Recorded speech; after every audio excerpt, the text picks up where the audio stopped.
who I am, what I do as a scientist, and where I've come from. Then we're going to talk for a long period about Project AF8, what we've learned by developing the project, how the science has fed into it, and the outcomes in terms of preparing for a really large earthquake on the Alpine Fault, and also lessons learned from the earthquakes we've had in the last decade. CES is the Canterbury Earthquake Sequence. Okay.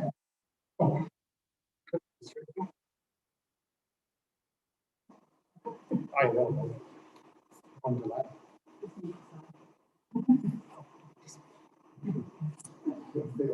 The Canterbury earthquake sequence and the Kokoro earthquakes, and then there should be plenty of time for questions. Oops,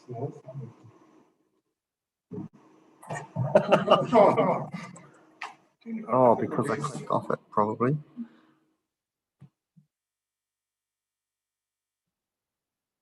Try now.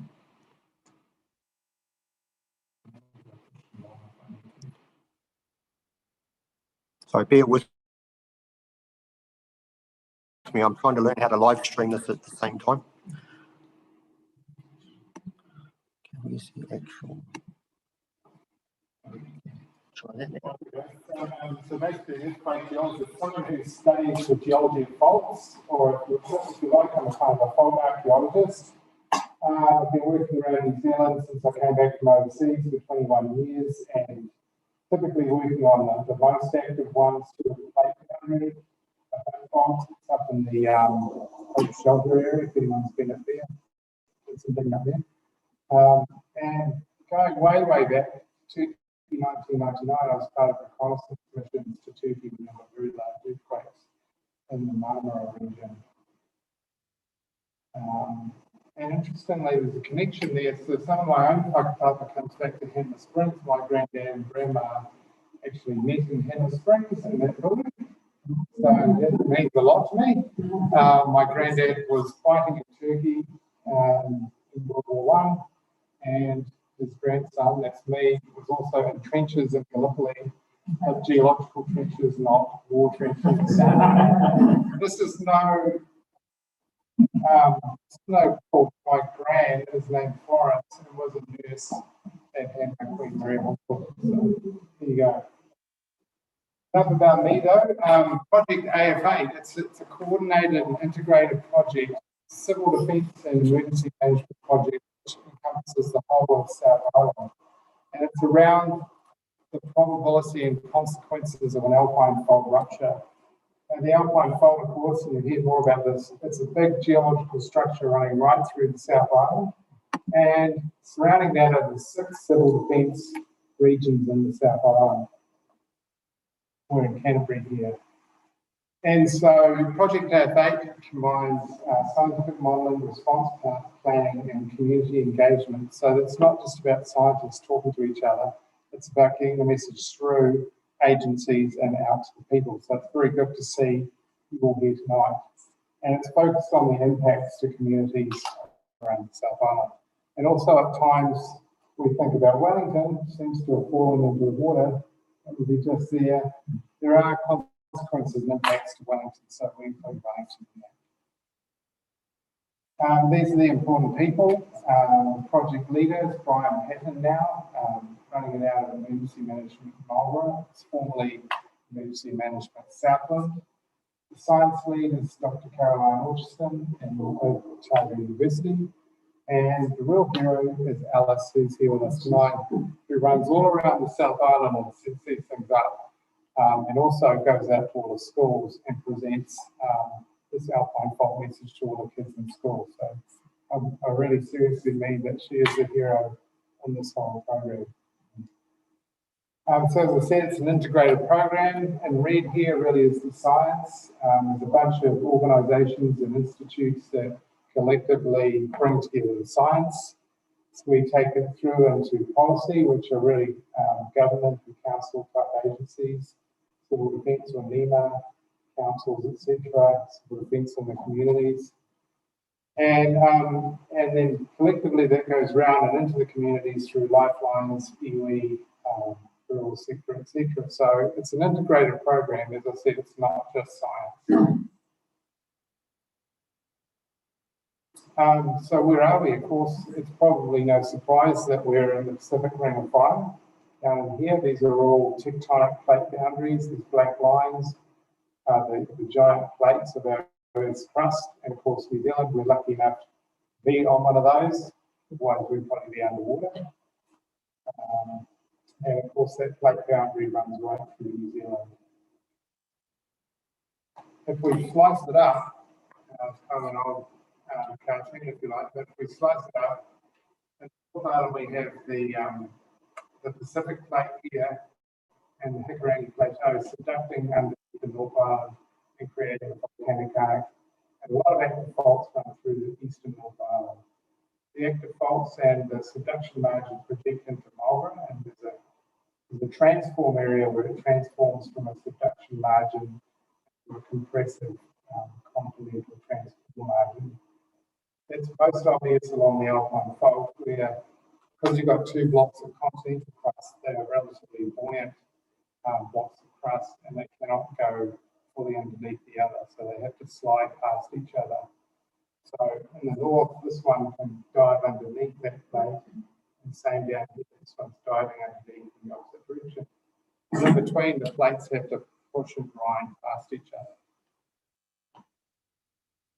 And in the South Island, then across the Alpine Fault, we have both horizontal movement. You may know that rocks up here in Nelson match very well for rocks down here in Southland. So it's been 480 kilometres of sideways movement on this fault and about 30 kilometres of vertical. The vertical comes from the fact that the two plates are pushing against each other as well.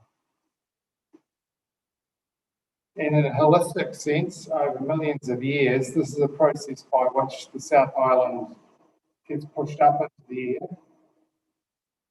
I think it's the volume.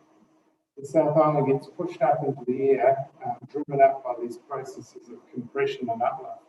And also over time, the uplift generates a climate system which helps erode the landscape back down. So if we were here about 15,000 years ago, there would have been really big glaciers up on the line, and maybe some smaller ones coming off the range here.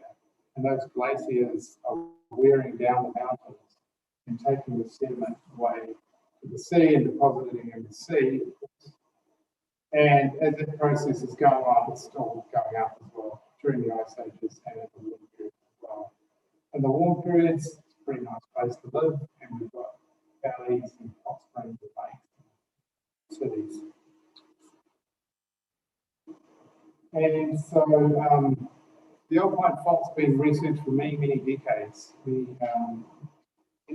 Essentially, in the 1950s, the Alpine Fault was recognised as a major geological fault with a really large 480 kilometre long displacement. But as little as about 10 or 12 years ago, we started work on a project down here funded by the Marsden Fund to look at a special kind of record. Fault lines here run through Lake Makero and off towards our Cook distribution. And the Curry Creek was a special kind of record there. And this is time through here. So today we're just past 2000 something. And this is going back to 8,000 years ago to 6,000 BC.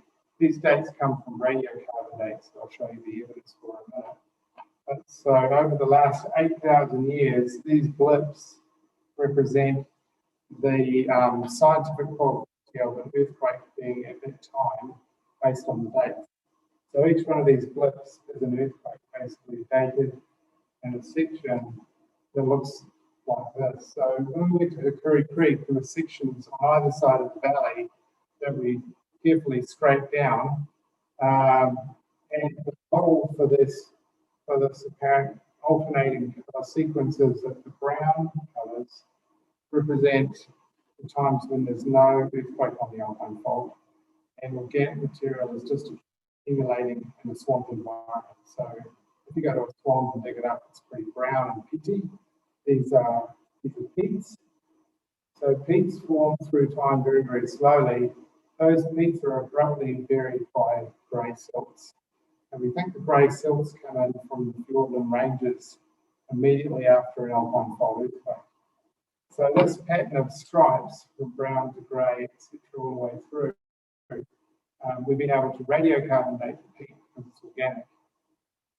And each one of those cycles represents about 300 years of time. Now, there's a plus or minus to that because nature is not perfect. Everything has a little bit of uncertainty, and so does the dating itself. But over time, and we have this is the record from Ferry Bridge, and this is a site nearby at John O'Droit's, just north of Milford Sound. We've got the upper part of the sequence coming up towards 1717. There's evidence for 27 earthquakes over the last 8,000 years. So it says the Alpine Fault's been going off for a long period of time, if these indeed represent earthquakes. And it's been going off in a reasonably regular way. So there's no reason to suggest that that won't keep happening. We have another cycle of grey silt followed by brown, followed by grey going on into the future. The mean interval between these blips is about 300 years, plus or minus 60 something. And the last one of these events from up and down the fault, we think, was in 1717 AD. So the next event is inevitable.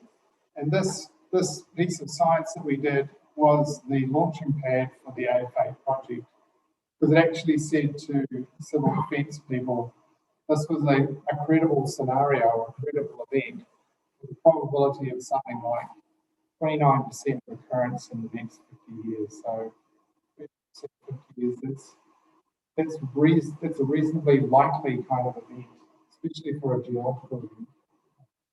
The civil defence decided to take notice of this, and as I said, it helped found or fund the AF8 program that we're here talking about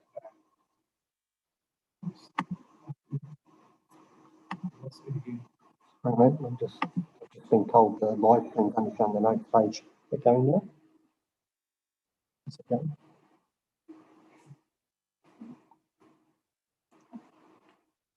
So AF8 is a magnitude 8 Alpine Fault earthquake. It's an 8 because it's a very long fault. It's got to rupture a very long piece of fault, and an 8 represents the energy of a very large earthquake. And in terms of shaking intensity, we talk about magnitudes, but then in intensity we have an intensity scale which is different to the energy scale. So these are how we would feel the earthquake. This is how structures and landscapes feel the shaking of the earthquake. So in terms of rupture of the fault, we in this case we've just got an epicenter here in the middle, but we have very high shaking intensities around the fault.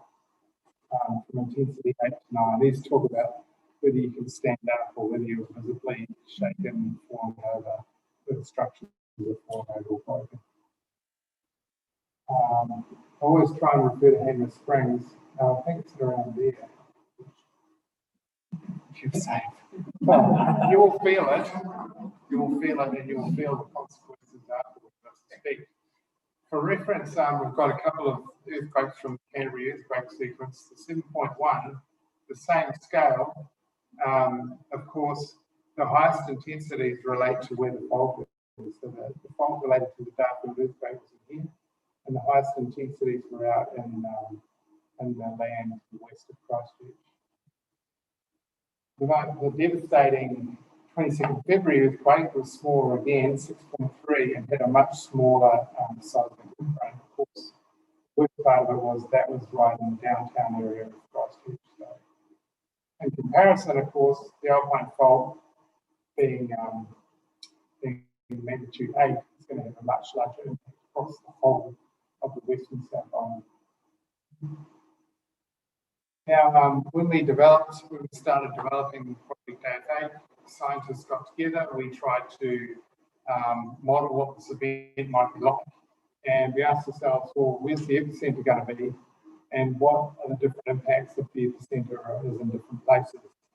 Our preferred model is that based on some reasonable science, is that the epicenter of the event would start in the southwest and the rupture would propagate to the northeast. Now, there are some good reasons for that. There's higher geological slip rates on this part of the fault, and when you get up here, the plate boundary fragments. So, in a sense, it's starting in a relatively simple area and it's going to something more complex. And so, it gives us more reason to think that way, as opposed to the opposite, which would be northeast to southwest. But the third option is an epicenter in the middle. We call it a bilateral rupture because it goes out in both directions. Either way you look at it, the shaking impacts are a little different in each case. But for this one, there's serious shaking impacts for Greymouth, Pulpatica, and up in Toowoomba. Intensities of 4 to 10. And if you're thinking about Hanmer Springs, it's somewhere in the middle here. And of course, if we look back to things like Kaikoura, we know there's going to be major secondary impacts. These are landslides, aftershocks, flooding impacts after the earthquake because the rain's not going to stop. And there will be significant human environmental infrastructure. That's just a summary of that scenario. So, with the epicenter being offshore, in fact, off of North Sound down here, and some of the highest intensity shaking will be inland from Pulpatica and Greymouth. One of the scientists at Canterbury has developed a shaking model to show what it might look like. So, up in the corner here is the map of how the rupture is progressing, but basically it starts down here. We get high intensities of shaking as it's rupturing along the fault. Let's talk up here to say how long it's going on for. We're about a minute into it now, and it's not even through the way up the fault. So the high intensities all along the fault, but also as the waves propagate out into the basins of Central Otago, and you'll see in a moment when it turns, the intensity of shaking increases as you come into sedimentary basins. So Canterbury Plains, the sedimentary basin, some of these others. Hanmer Springs in this case is in here, kind of a teeny tiny basin. Probably a little bit of amplification of the shaking in the Hanmer Basin. We're 2.5 minutes into this now, not real time, but pretty close. You get high ground motions in Christchurch because of the sedimentary basin nature of what the city's sitting on. But the wave fronts are still propagating on. The rupture has finished somewhere down here, but the seismic energy is still propagating on towards Blenheim. About 3.5 minutes in, we're at Blenheim, and it's heading on into Wellington. So even though the faults are limited length, the seismic energy is still going to carry on towards North Island.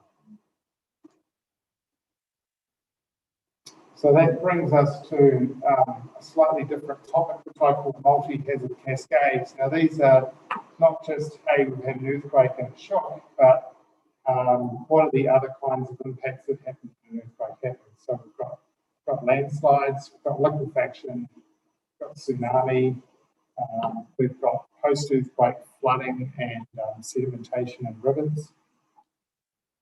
So all these things are linked. If it's a big enough earthquake, it will rupture the ground on a fault line. The fault will rupture, and the shape of the ground will change. We've got tsunami, flooding, landslides. In the mountains, this is something that we talked a lot about last week in the Kaikoura area, but there was something like 200 landslides that caused landslide dammed lakes of various sizes around the Kaikoura ranges. Not too far from here. And eventually, in some cases, these do have outburst floods when the dam actually erodes and collapses. So, in the case of the AF8 or Alpine Fault rupture event, there will be high probabilities around the Alpine Fault and in the Southern Alps. So This is just a scale from 0 to 1. It's just saying there'll be a high probability of a lot of landsliding around the Alpine Fault in the Southern Alps. And we've seen this from other alpine regions. In China, 2008, you see these slopes are stripped here because of their relief. Shaking has just ripped off the soil and bush cover here. In Kaikoura, Kaikoura is kind of a special case because it's a steep coastline, has a lot of relief, and the shaking just stripped down the coastal slopes. And as an example from we were looking at last week, in Hapuku, just out of Kaikoura, I think I might have been one of the first people to see this, but we were flying past in a helicopter and I sort of bleep, but our face has fallen off. It was just such a shocking thing to see. The whole mountain face had fallen off down into the valley and caused a big dam here and the landslide dam lake, which is still there in part today.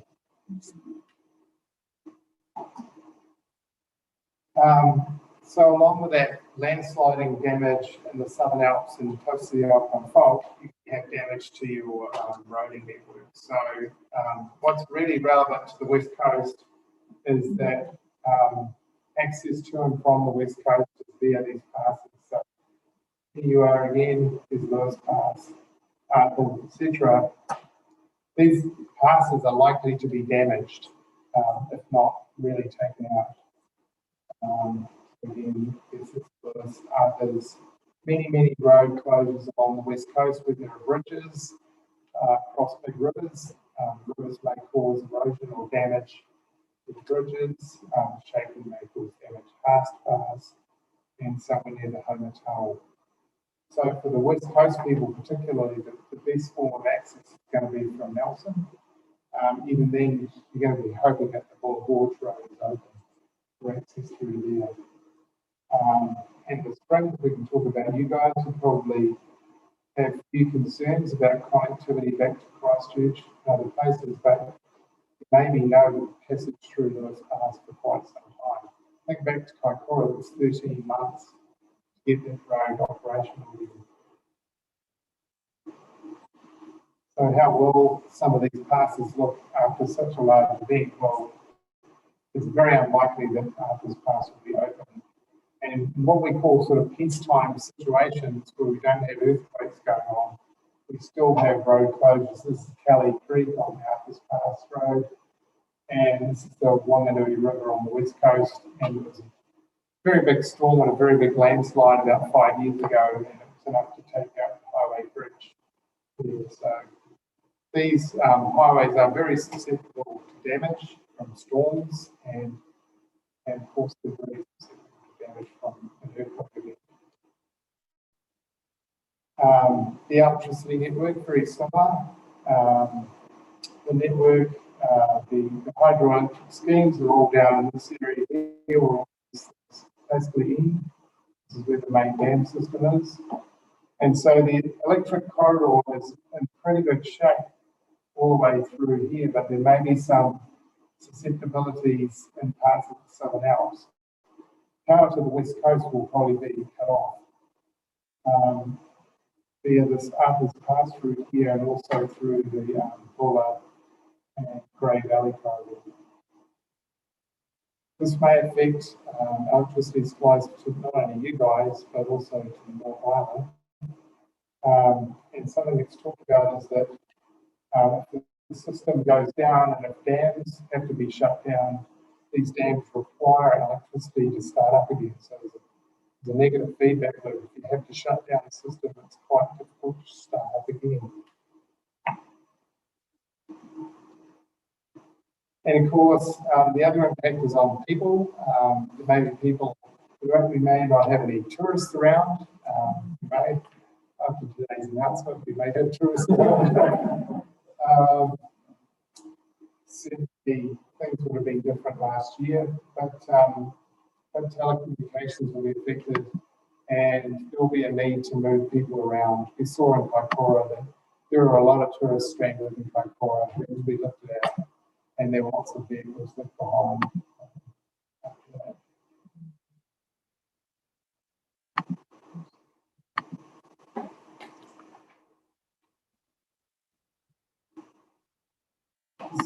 just gives me a chance to take a breath. That's why I'm doing it. Why don't the dams and electricity power generation get started? Well, to be honest, I'm not an electrical engineer, but we have one in the audience. Like, yeah, no, I don't know the answer to that. I don't really know how dams work. But I have been told, yeah, you'd have to, yeah, you literally would have to kickstart the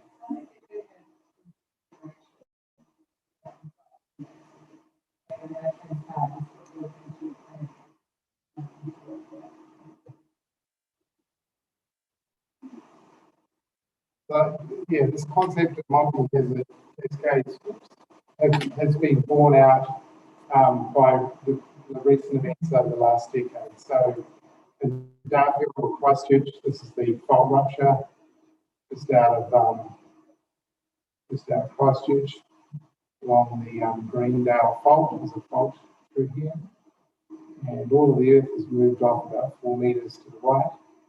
For liquefaction, it's a secondary hazard, landsliding, and even as recent as this year, we can say we have a really big earthquake offshore. The secondary impact of that is so earthquakes are not just the shaking, they're the downstream impacts of the event itself. So what about you guys here in Hanmer? It's very idyllic. It's nice if you have time to sit in the hot water on this trip, unfortunately. But as I said, you're right on the verge of the Lewis Pass corridor. You're in the area of most intense shaking. The road network should be okay. It's maybe more about what is your role in helping the community around you. So what's your role in connecting to the West Coast? Will Hanmer Springs become a centre for rebuilding the Lewis Pass Highway? How will your economy cope with that lack of connectivity across the coast? Doesn't really matter. It's not right on the highway. You still will be quite connected to Christchurch, and I'm pretty sure a large proportion of your tourism comes from Christchurch at this time anyway. So what does it mean for Hanmer Springs? I think there will be impacts, certainly not as bad as I'm showing you for the West Coast, but in quite a scheme of things, there will be economic impacts from such an event. In terms of getting prepared, pretty obvious, get to know your neighbours better, go and check out what's happening at your local school, engage with the Civil Defence Emergency Program, become a volunteer, make a family plan so if something happens, you know how to connect up with people in the family again. And business continuity planning. Well, it's kind of ironic because we were set to give this talk a year ago, I think, and we've been doing these talks around the South Island for 2 or 3 years now. But last year, a year ago, of course, we had COVID, and everyone had to actually think about these things for different reasons. Of course, it's already hit the West Coast really hard, but everyone around the South Island has had to think about their communities, their businesses, and how they connect up with their families. So, yeah. So when will the next AF8 event occur? We don't really know, but we're here to help you plan for it. This is just a clock which reduces the last 300 years into a minute, and we could set the clock ticking. This is when the Alpine Fault last ruptured. Clock ticks, time just goes by, big events happen, and we're now in the range of when the Alpine Fault moved. Probably about here today. We're past the mean average fault recurrence time, but that doesn't mean we're certainly due for it in the next 50 years, although there's only a 29% probability in the next 50 years. Quite far advanced in what we call the earthquake cycle for this fault. So Rob, people often ask me whether a regular fault like this, if it's going past its minerals average sort of release, does that mean it's likely that it will be a bit healthier release when it does come, if it's big or longer? Some of it's to do with the uncertainty in doing any science. So any science will have a plus minus value on it. you measure how long does a light bulb last for, it's got a plus or minus on it. Doesn't mean that the earthquake's going to be any bigger, it's just that the earth has a bit of variability to the way it operates, not necessarily any bigger. The magnitude relates to the length of the fault and the width of the fault going down into the crust, so it's sort of an area. The magnitude would get bigger or smaller if you reduce that area. So just the key messages then, I've said all of this, but the next Alpine Fault earthquake we believe is inevitable and will be a magnitude 8 size earthquake. About scenarios for this. Certainly while we were several months after we developed this scenario, of course, we had the Kaikoura earthquake over here. So there we were saying this is a 29% in 50 year thing that's going to happen. Next minute, well, this goes off around here. This is still the most likely thing to happen though. There will be direct and indirect impacts across the island and into this lower North Island. Widespread secondary hazards, multi-hazard cascade. There will be likely isolation from power and transport across the South Island. Communication networks will be tested. So we can't predict earthquakes, but we can prepare for them. So this is a very likely event from what we see in the science. And our role is to carry that message through to civil defence and emergency management, and from there out to you guys. So that we can plan now and make a difference before that event.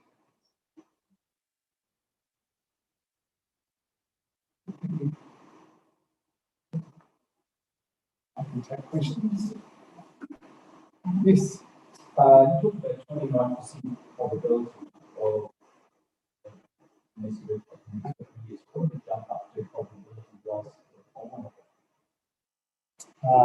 Good question. It's significantly higher, yeah. Because if you think back to that clock, 50 years goes all the way up, sort of here somewhere. So the probability is just get higher and higher. And, you know about stats, it's sort of a bell curve. And so this is sort of the dark orange is +1 sigma, which is 68% probability that it should happen in this period, and there's a 95% probability that it should happen in this period. Yeah, not particularly great. Yeah, the probability just gets higher and higher. Yeah.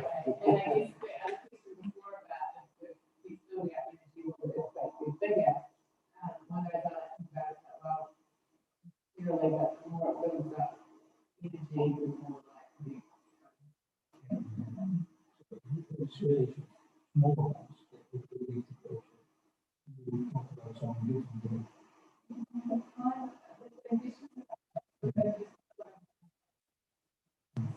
Yeah.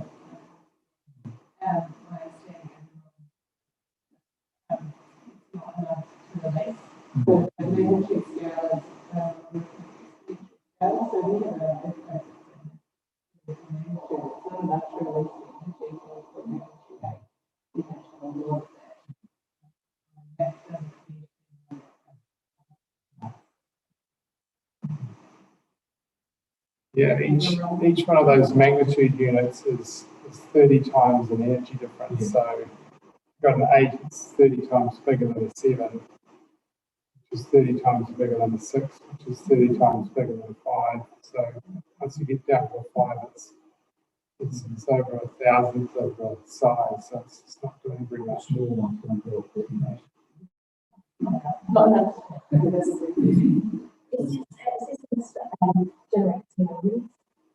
It could generate a tsunami around the Milford Sound area. I mean, there is the earthquake on the Alpine Fault would mostly generate sideways movement. It could be around a metre of vertical across Milford Sound, and that could sort of cause a sloshing effect out of the mouth of Milford Sound, and that could carry water up into the village area. But it wouldn't really be a widespread tsunami threat. It's mostly on land. more likely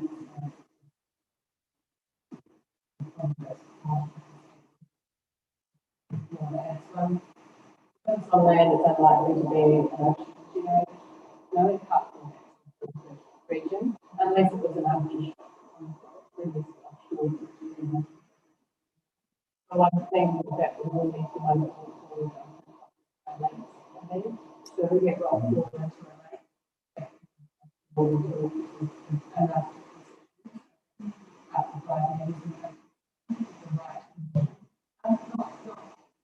likely that messaging around mold is strongly during our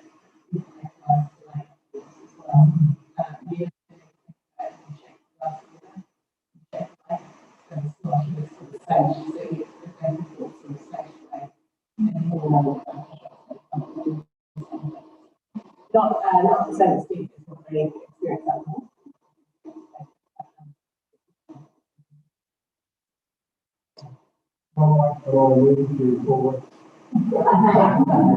I think I heard that you came from Dartfield or something.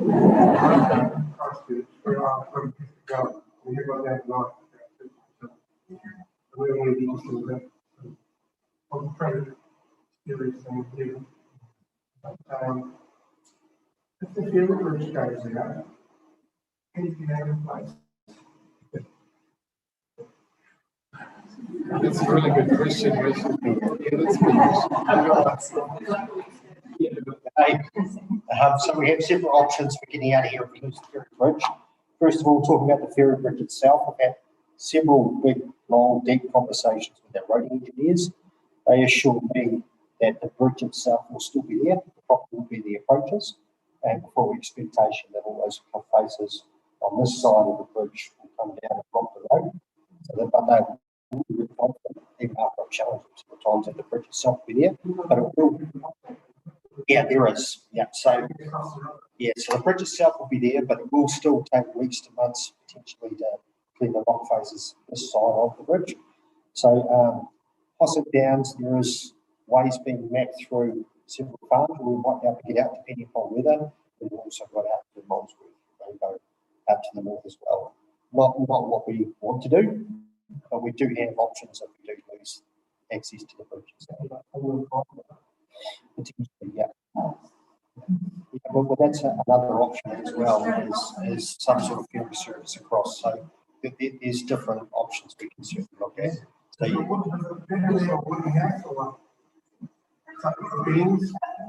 have to talk to structural engineer. I mean, my own personal experience is that wood tends to handle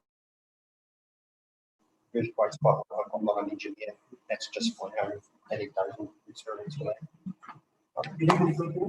Sorry?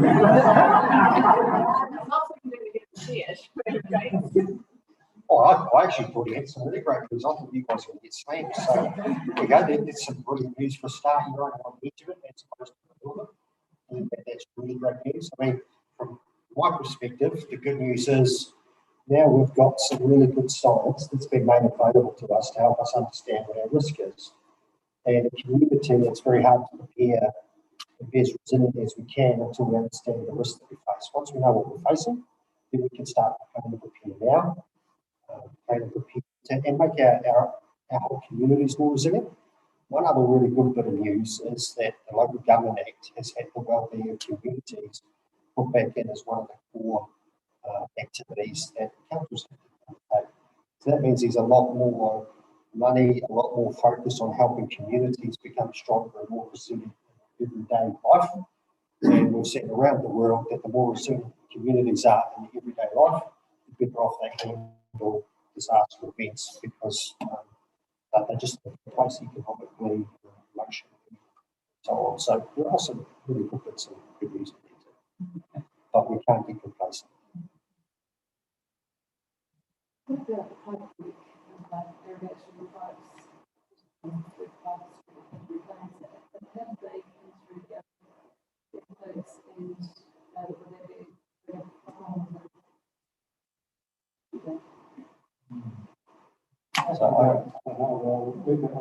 So we had huge amounts of problems in the sort of northeast of the Hanmer district with pipes. A lot of farms had to redo almost the entire pipe systems. Our water engineers back at the council have had a good look at a lot of the data coming out of AF8 and other studies, and they are very concerned at how much damage pipes will have. So water itself will indeed be a major problem, even when you guys are outside that main shading zone. So once again, as a minimum, we used to sort of say have enough water for days, but now we're recommending at least a week. And the whole idea of that is to give civil defence and the authorities a chance to start getting other things organised. So one of the most significant moments I remember experiencing during the second Christchurch quake in February 2011 was a man on the radio. I was driving into Christchurch to do my shift. I was working in Christchurch to help them. And the man rang up on the radio, very, very upset on day 2 after the quake to say that he had to go across 3 suburbs to get to water. And the first thing that popped into my mind is, why are you looking for water on day 2? He had his home, he should have had water, and nobody asked the question. You should have your own water. Otherwise, you're increasing the chance you'll become a victim and become reliant on other people. Is it talking about water? Are you expecting the world shaking to stir it all up and make it really muddy? You know, is it turbid or turbid? Turbidity will be affected for sure. So water coming through the pipes on a very, very long speed. Is it going to be really cloudy and Yeah. Or like what the water engineers tell me, that's probably not going to be a problem because it's very unlikely that any of the systems will be running for the first few days until they get, even if it seems that they're not damaged, they will probably shut it down and check all out to make sure that they're not pumping water into the ground somewhere as well. So by the time they're ready to run systems, turbidity shouldn't be an issue. I know we talked about it again, but electricity outage, that's my concern. I've got 4 deep freezers, all full of pan, and then I'm just thinking, what would we do if the power goes out for an extended period? I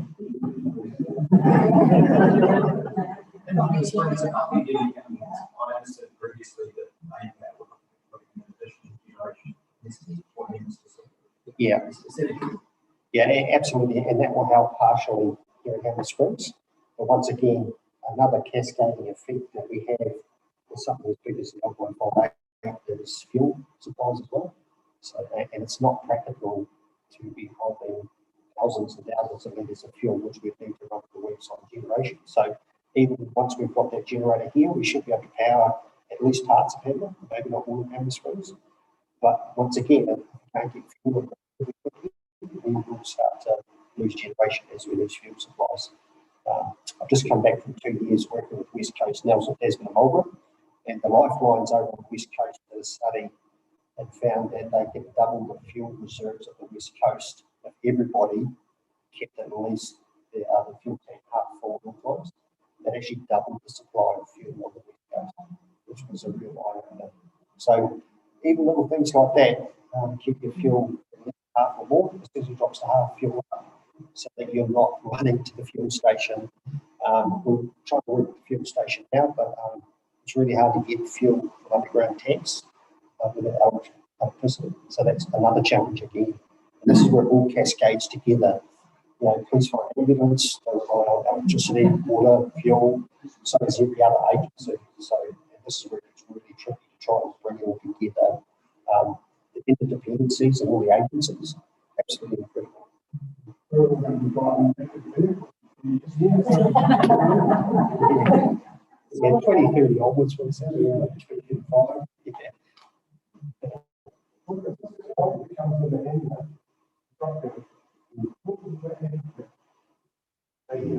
I'm sorry, I don't have any information on that.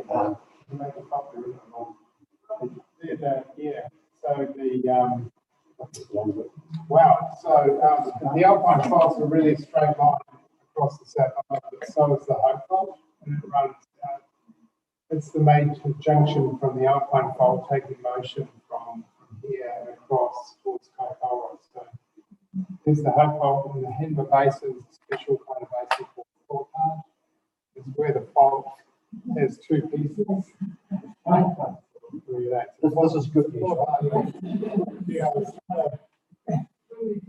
So Hanmer Basin is here because it's in a big step in the Hope Fault. It's what's called Fault. It's a growing basin, but it's essentially right in the middle of the Hope Fault zone.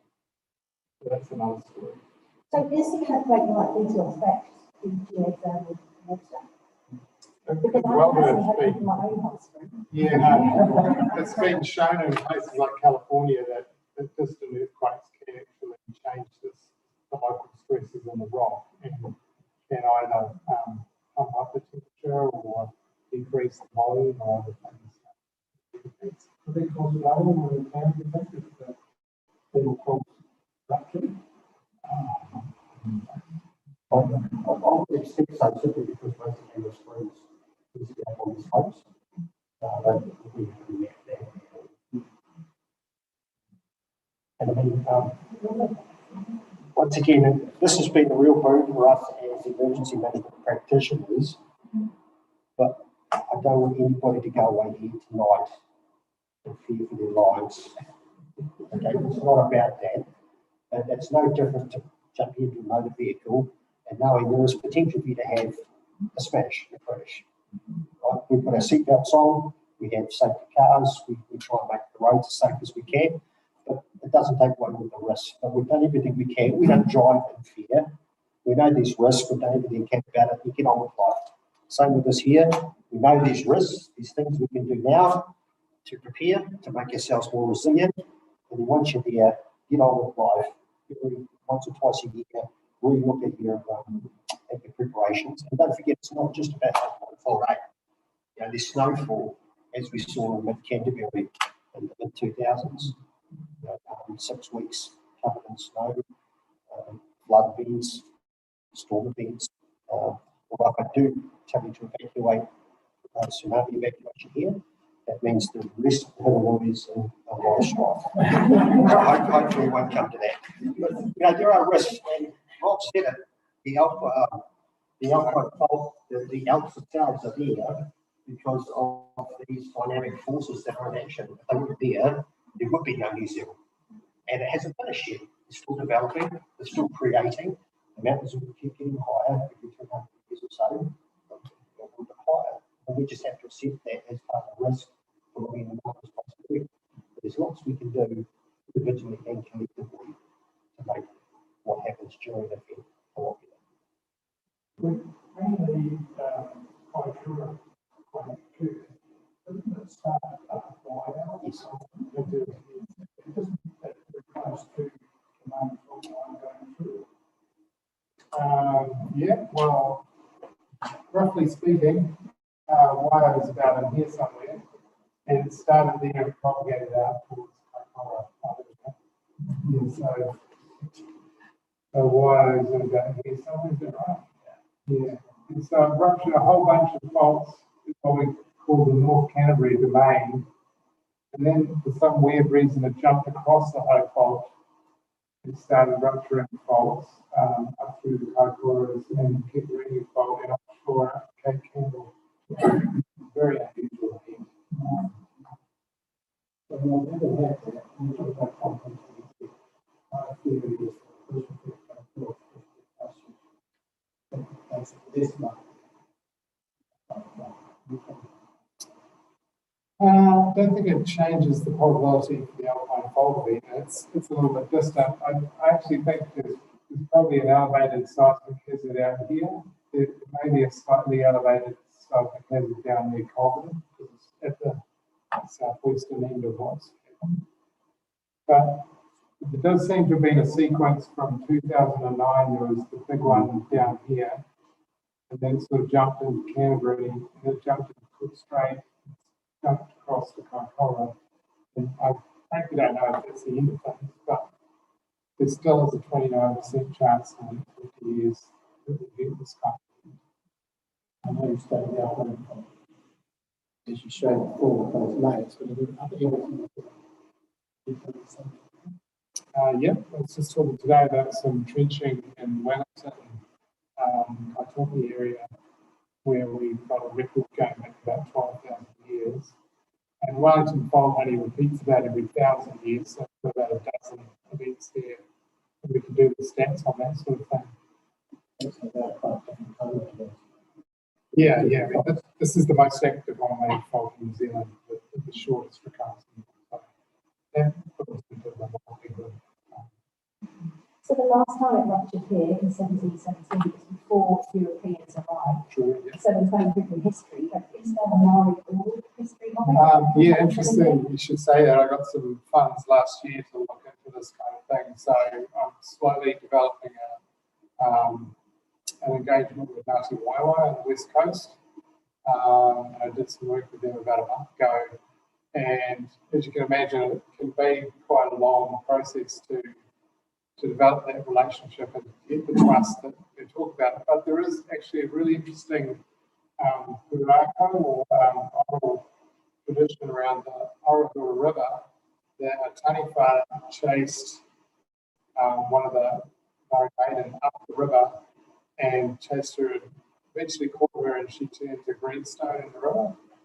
And so Taniwha are now often associated with tsunami, so don't really know what this means yet, but there is a kind of interesting story there.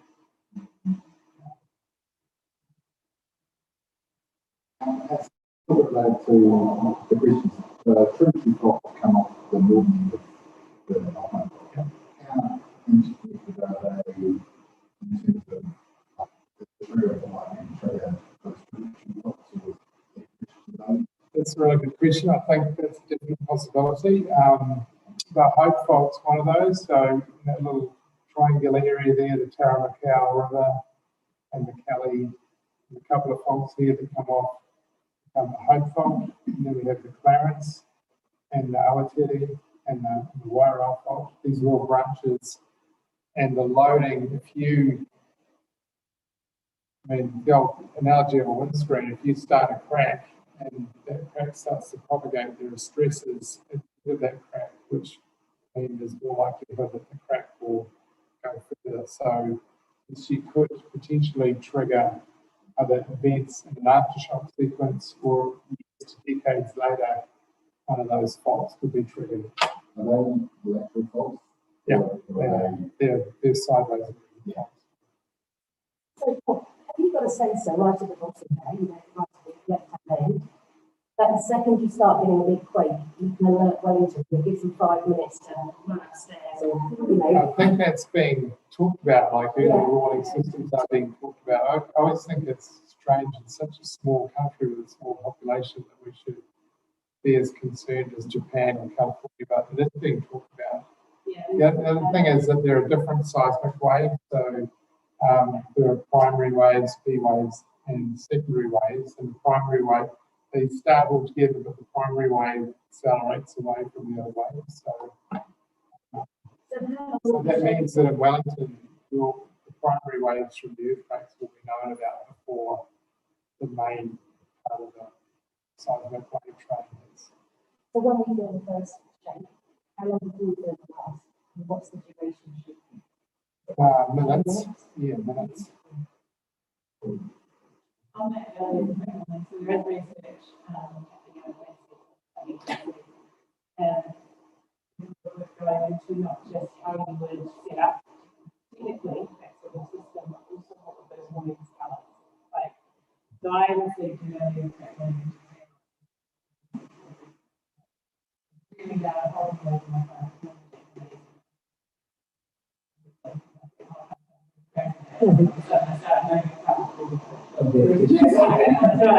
But yeah, so it was interesting.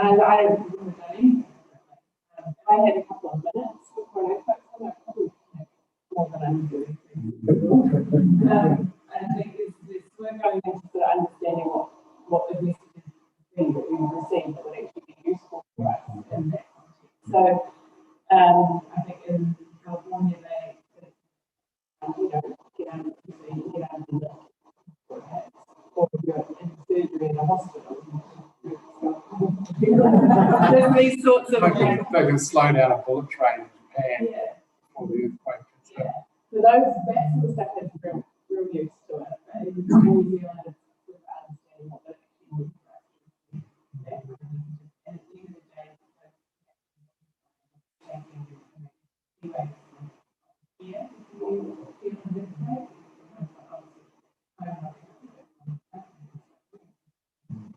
Yeah, well, they would, yeah, think those P waves before humans, because they come at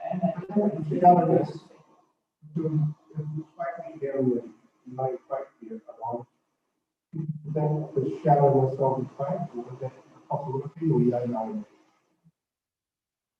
Most large earthquakes are generated about 10 to 12 kilometres down the earth, and that's because the upper crust is brittle, like breaks. And once you get down past about 12 kilometres, they start to become ductile, and they strain differently to brittle rocks. So the rocks become more like fluids as you go down below the seismic zone. The most large earthquakes are going to come from and subduction zones is dipping plates, so it can be a bit deeper than that. In the studies of the Alpine Fault, have you found evidence of earthquakes that are larger than that? Or is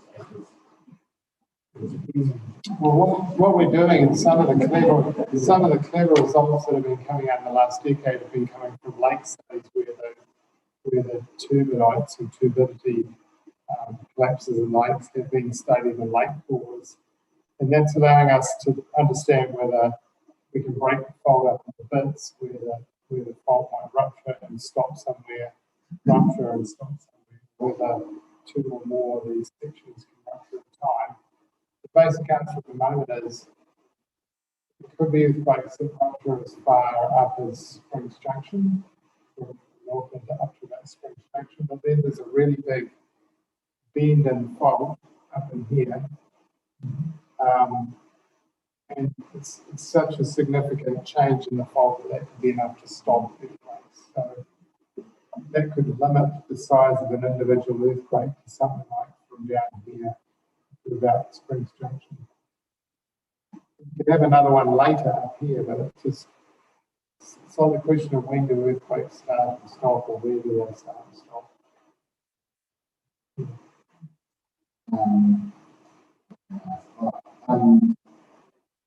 Reading about the earthquakes that happened on the Oak Fault back in 1880s.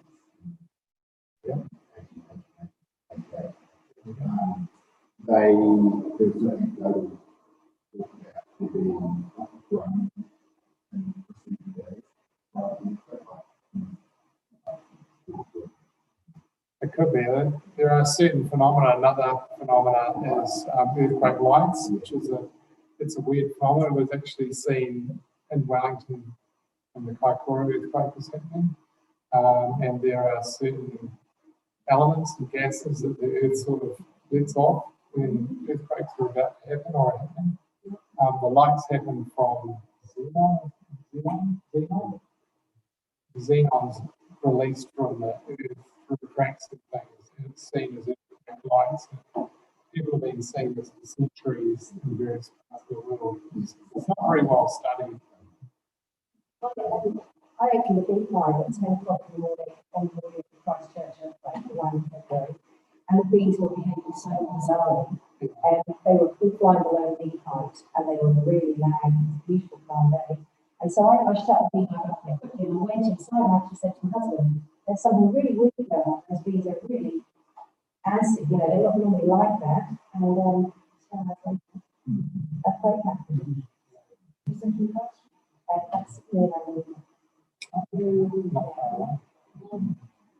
What are your thoughts on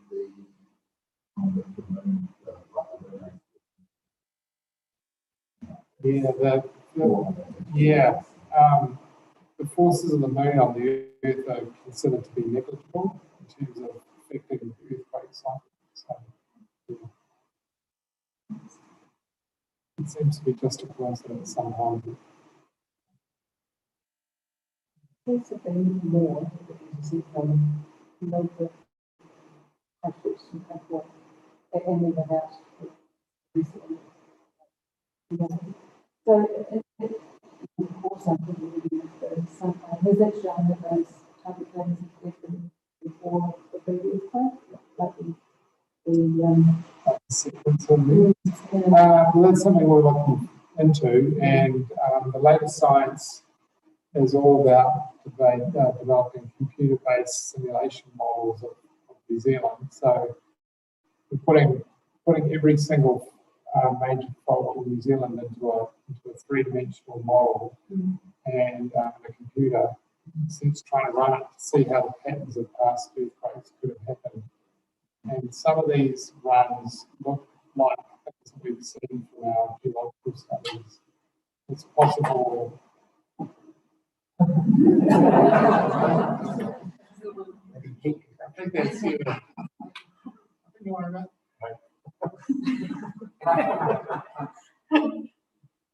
Yeah, so we see a bit of for sequencing or triggering of earthquakes in the past. I mean, one thing we've tried to study since the Kaikoura earthquake is, has that set of faults ruptured like that in the past? And the answer is that the faults in the Waio to Kaikoura area in North Canterbury, they have repeat times of thousands of years. And the faults in the Clarence and the Kikeringu more like hundreds of years. So the Kaikoura earthquake was quite unique because it's like apples and oranges sort of together in the same earthquake. Wouldn't have expected that to necessarily happen. This isn't a silly question. How are all these scientists and civil defence people and emergency services going to communicate with each other if the power's out of telecommunications? Are you all going home and walkie talkie? Or, I mean, how are you going to coordinate some kind of response? Yes, so communications is a huge challenge during emergency events, and pretty much every major event in the world, communication consistently stands out as a real challenge.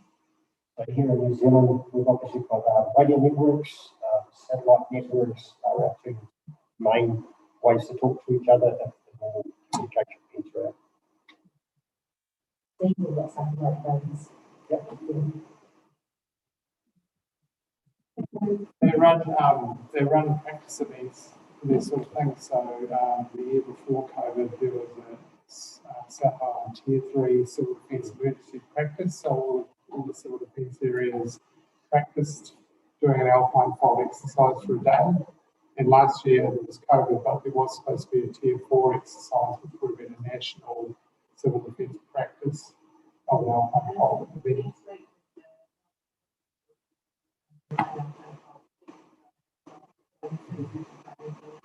And we have a program of work outside of the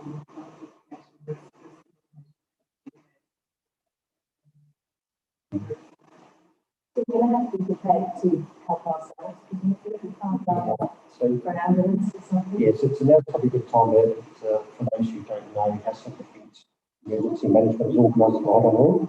Down in Angley, we have what's called the Emergency Operations Centre, which will be staffed by council workers in the main, and their job is to try and coordinate what happens across the entire district. We've then sectorised off the entire Hanmer into 9 different sector areas. Each one of those sector areas has a community, a civil defence community team, and the one here in Hanmer Springs trains monthly. So every month the team comes together. There's just shy of 40 people with that team. They don't all make it to every single training. So that you've got a really, really active team here in Hanmer Springs.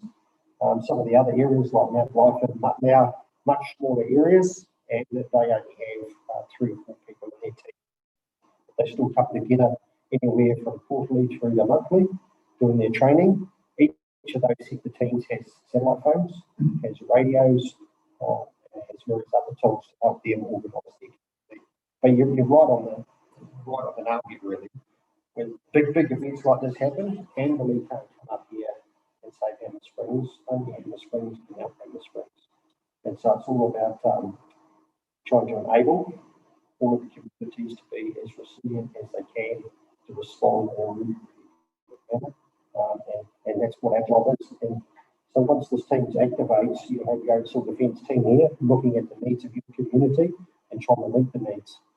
One thing with the disaster event is that pretty much all of our resources are overwhelmed right from the start. So we have emergencies in New Zealand every day. And most of those emergencies, we have enough resources to deal with them. So it's not a disaster. A disaster is when something bad has happened to a community and we don't have enough resources to fix it all at once. So what we need to do is figure out exactly what our problems are. And while we're doing that, we'll figure out what are our resources. And then we'll try and marry them up. And normally during disaster, there's not enough resources to fix all the problems, so we have to prioritise. And that's why we have civil defence controllers and coordinators. So look at the situation, these are our problems, these are our resources, where's the resource going to go first? And then behind that, civil defence is designed to keep bringing in more and more resources until we've got enough to fix all of our problems. And that's when we switch from response into recovery mode. So just in general terms, that's kind of how it works. So you're blessed here in Hanmer because you have a very good team, bunch of people who do a lot of training out in the community. Yes. Where is the bits? Where are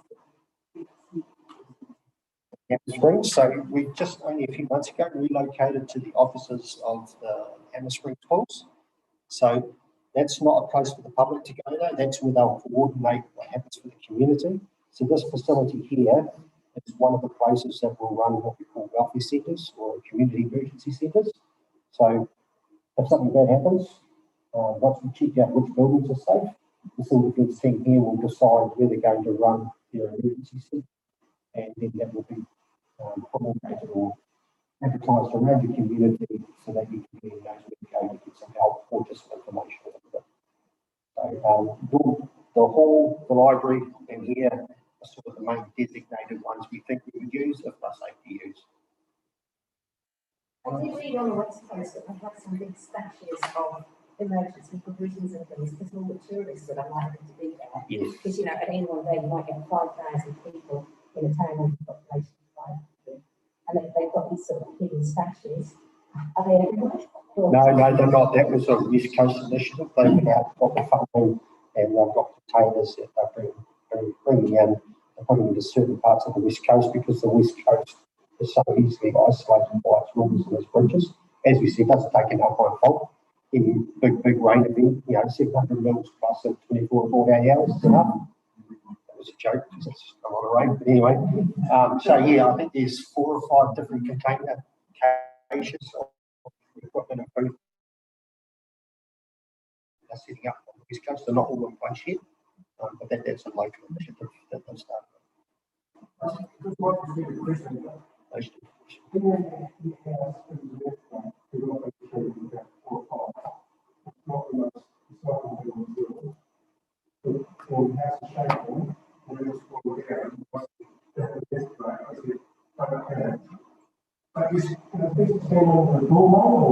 Yeah. So more recommendations always been, you're in bed, stay in bed. And please be reassured, most of you will live in 1 to 2 story wooden framed residential dwellings of some sort. Most of those don't tend to fall over during earthquakes. It's the bigger, larger buildings that tend to really get impacted. One is the old log house and like it. Of course, that's all to us.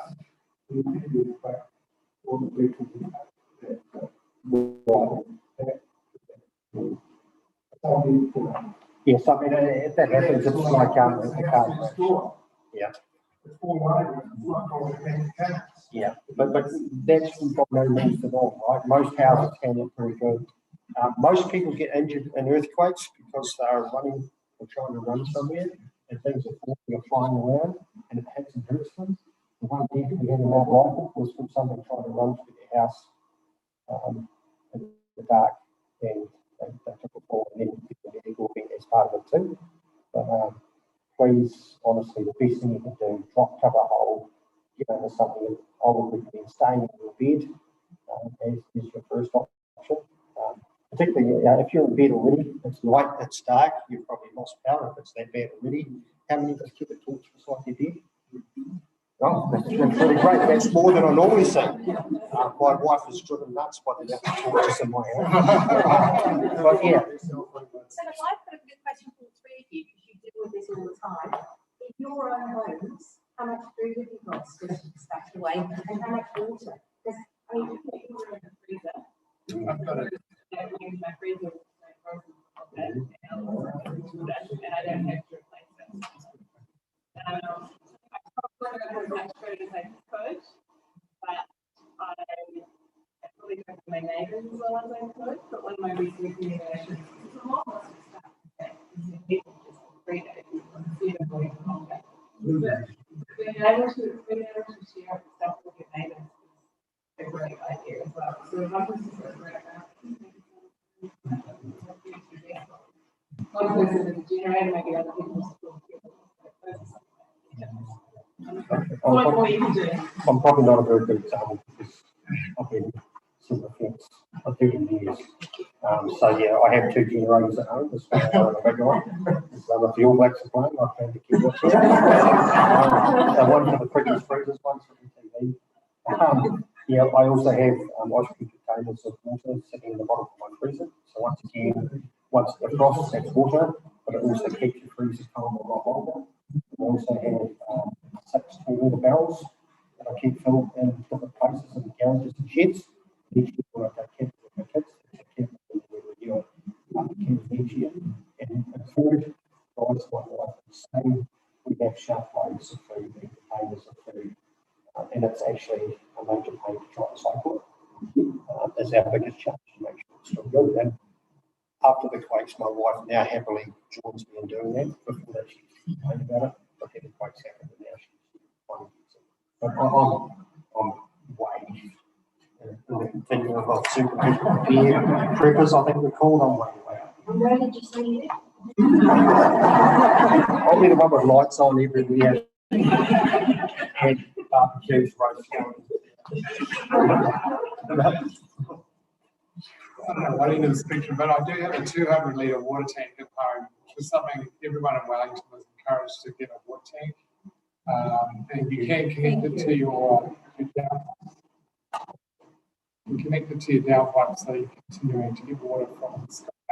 When all the pipes in Wellington are broken, it's been a big issue over the last few months. All sorts of pipes breaking. As an engineer, they survive. It's about this size. About 200 litres, and I've put it in a pretty flattest part of my property. Has there been any study done on how the funds go on for big tanks? Big ones. They actually have more problems with the pipes and water out of them. All the other concrete ones, a lot of them were damaged. And some of the plastic ones tend to float, but it was connections breaking off them. So that's a problem. Rather than just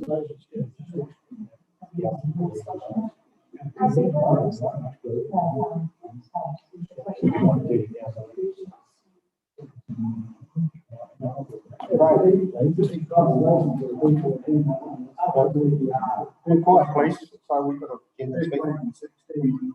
Fire service and the police, the house, and hands by they're going around, initiating sirens that have gone up, went around, looked in the house, made sure it was dead, down. And that early on, and that so there's plenty going on behind the scenes that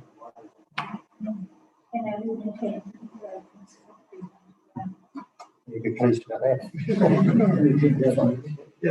If I'm at home and crash, I've got a transistor radio. The radio's up, exactly. I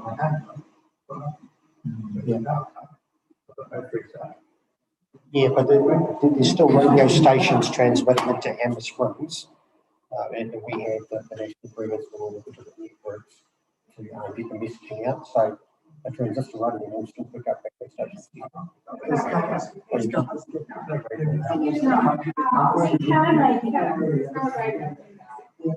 I'm just listening to the radio when I pulled up here tonight. That was the ear clipping.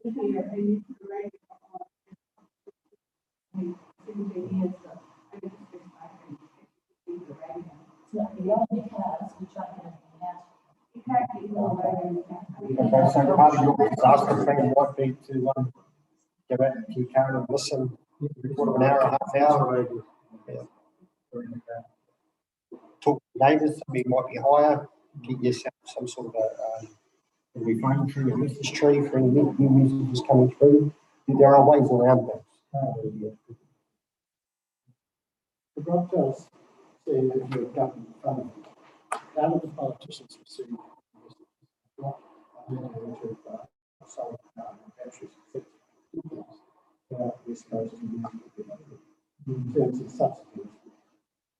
I think in general there's more investment from the government in direct science since the earthquakes have gone on.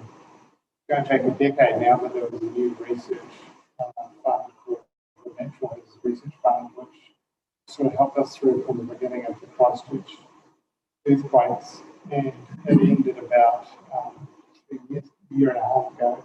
It's a shame because we still want to do more research, but this particular fund finished. But maybe I'll leave it the other side of you. Yes, so I mean, as I mentioned, I was for 1 or 2 years in school, other regions, but that was on behalf of the National Emergency Management Agency. Spent a lot of time on Wellington too. And for everything I saw, their main focus, instead of things like batteries or things that can be put into place, it's about building up communities. So the focus seems to be more about making the well-being of communities every day better and building their resilience rather than trying to put it into cages of equipment that would constantly be kept up or things like that and so on. So I don't see much science on that sort of thinking at least. I would have thought that the chair would have to recognise subsequently. You know, because everybody else is concerned. It's pretty much just dependent on us and the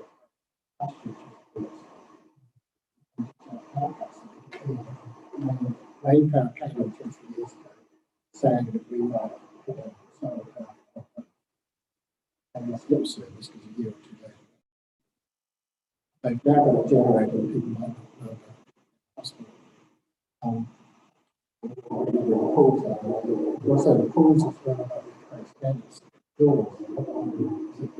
Yeah, and that's part of why the Pacific team is moving into the atmospheric office because it's quite strong structurally and also the council network systems. So, I mean, that's local community doing things. What pressure is there on the government to subsidize solar panels and battery backups? Yeah, so I did not see this happening from where I was working. And And in all honesty, with the cutbacks I've seen, particularly since COVID, and that the budgetary cuts that have happened, I would imagine that will be even on the radar for more companies. Everything's coming back.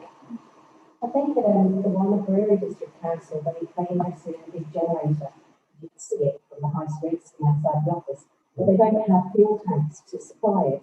Their plan is to commandeer one of the tanks at Cowfair's garage and to take, the fuel that's in there and use it. But I'm not sure if they work out how they get it out. As well, for the immediate day or two after Yeah. run.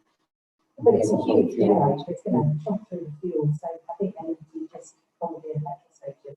Yeah, so what they did in Rangiora is they made agreements with, I think, 3 or 4 petrol stations, and they paid for the generator wiring hookup so that they can hook up the generators and then they get preferential fuel without them to connect the powers to take it.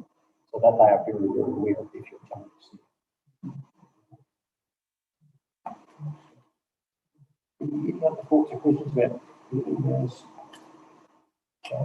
And I'm always around down in Andrew, just ring up Andrew, council office and ask to speak to Alan, but that's the defence guy. And I'll be calling you back pretty soon. Thank you very much for your time. Thank you, Alice. It's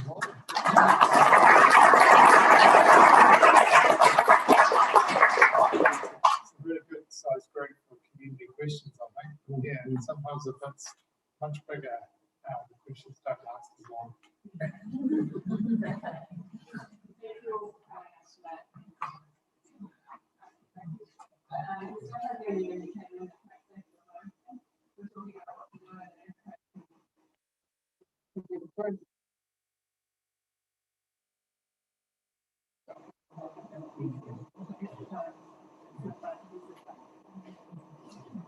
Thank you very much.